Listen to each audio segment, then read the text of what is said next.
Art, I want to help you guys out by doing a little walkthrough for the assignment that was in the textbook, not the homework, but the one that they walk you through in the chapter. I think it's really important. The depreciation chapter is really difficult.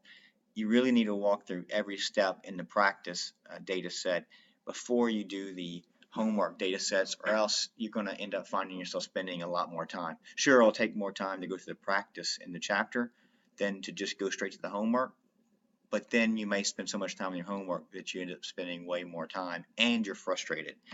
So typically straight line depreciation and sum of the year digit depreciation is not very challenging for students, typically. That's not where they run into trouble, I should say. Where they run into trouble is with double declining method, because they have something called the switch test.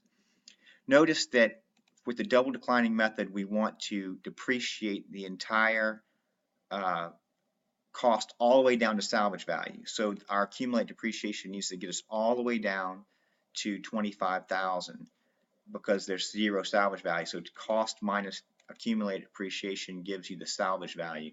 Salvage value is zero. Just to give you an example of when that's not the case, the cost is 8,000. This is a different asset, right? Asset 1,002. The salvage value is 300. We want to depreciate all the way down to $300. So we want 8,000 minus the 7,700.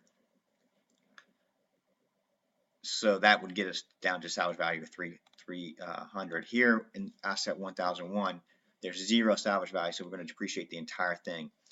The problem with using double declining balance method is if you just use that method by itself, it won't get you there. So what we have to do is we have to adjust it using straight line. Before we do that, let's go ahead and hide this, and let's just focus on this area right here. So there's a great little formula, right, for doing these calculations. It's called the formula is a DDB, double declining balance, and then they ask you to put in the different factors for each of the variables that you need. So first you have the cost, right? The cost, and then so if you just type in equals DDB, then you type parentheses, and then B6 is the cost, then salvage value is B8, then life is B9, 5 years, and then the period is which period they're in. Well, they're in the first year, right? Now notice we are doing the entire year, so January 1st. So if you hit equals, you get $10,000, and that's correct. You can't just copy it down though, right? Because first of all, you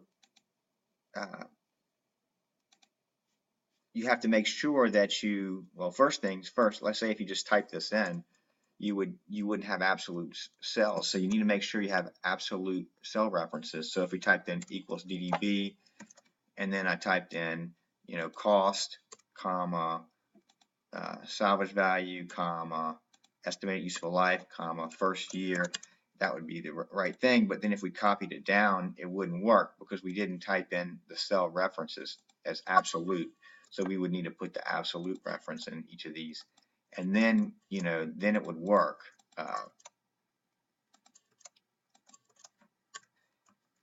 Except for one other problem. If we carry it down, it still says 10,000. That's because we need to change this to the second year, and then the third year, and then the fourth year. So make sure you do both of those steps. Accumulated depreciation is just adding up this depreciation all along. All right, let's unhide this. So if I unhide this, what we need to do is we need to get a straight line test. First, just focus on the straight line test. So instead of hiding these, here's another little trick you can do. You can just turn this to white text color, and then it kind of disappears until you need it.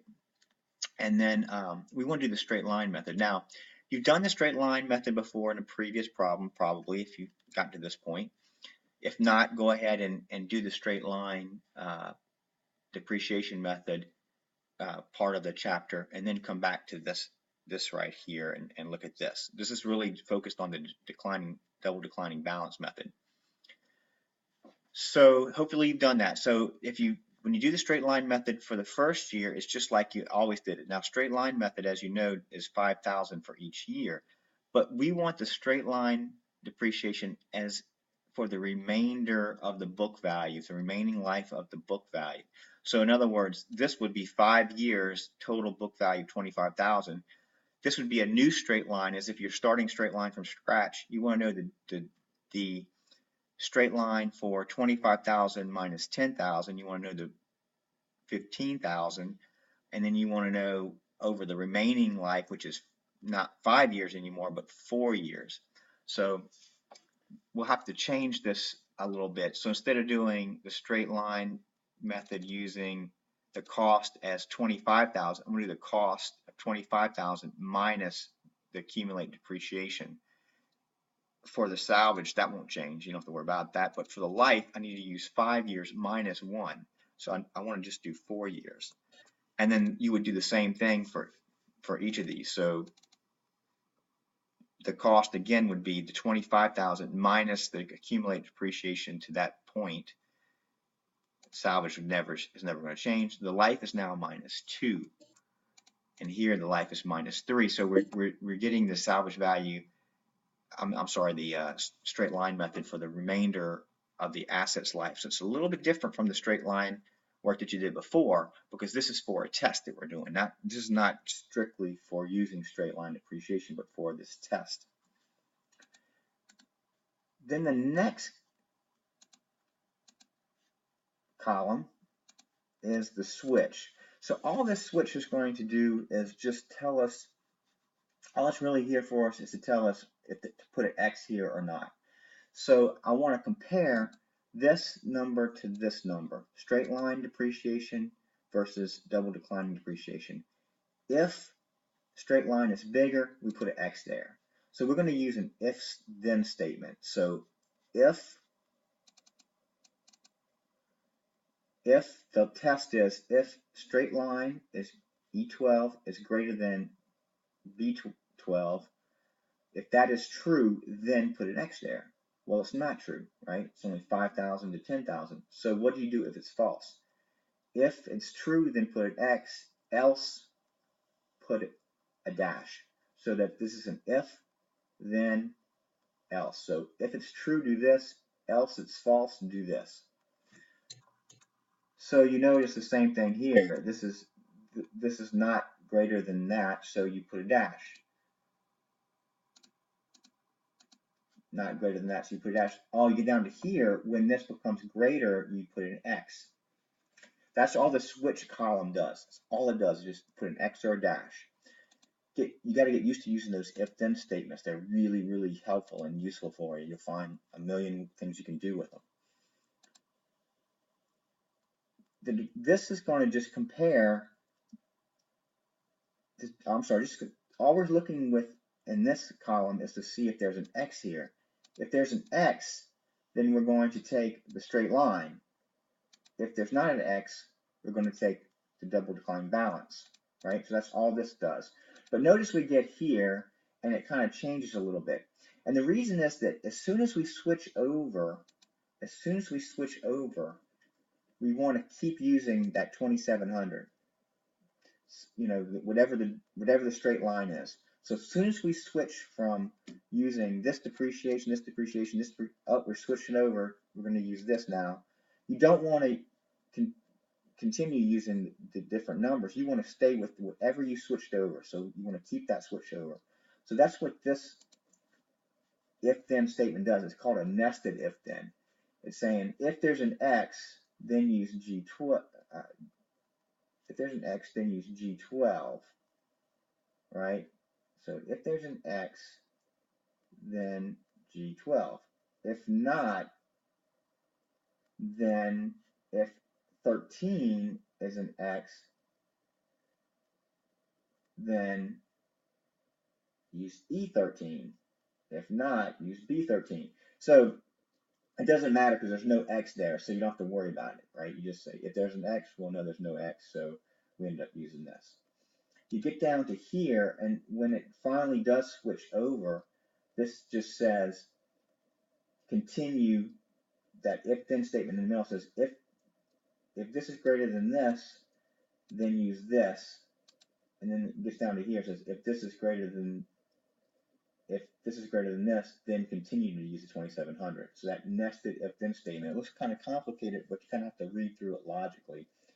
If you use this formula exactly like they give it to us, you'll find that that's what happens. And then when you get to um, then if you follow that process, right, then what it ends up doing is it takes you through the accumulate depreciate all the way down to where you accumulate down to the salvage value. It's a little bit complicated, so this going to take a little bit of time, but you just have to follow the formulas very carefully, read through the if-then statements and see how they nest together, and I think you'll be fine if you take your time. Uh, the other two methods, the straight line and the sum of years digits, they don't have to do this test deal. They just have the formula. So typically most students don't have trouble. Now there's a whole nother level of complication here, and that is that What if you have a partial year? Well, that's going to be a little bit more complicated. You're going to have to do a partial year calculation. So you have to take this information and then prorate it for how much of a year your asset is depreciating for. Again, they give you the formula for that, and so you really need to go through and work it in this practice data set first, like they do in the chapter. And then when you go to do it for your homework, you're going to find you're using the same formula, um, and you'll be able to get through that. But if you just try to go straight to your homework, I can't, I've said this several times in this video, but you're going to probably have more frustrations and have a hard time getting to the right answer. All right, have a nice week.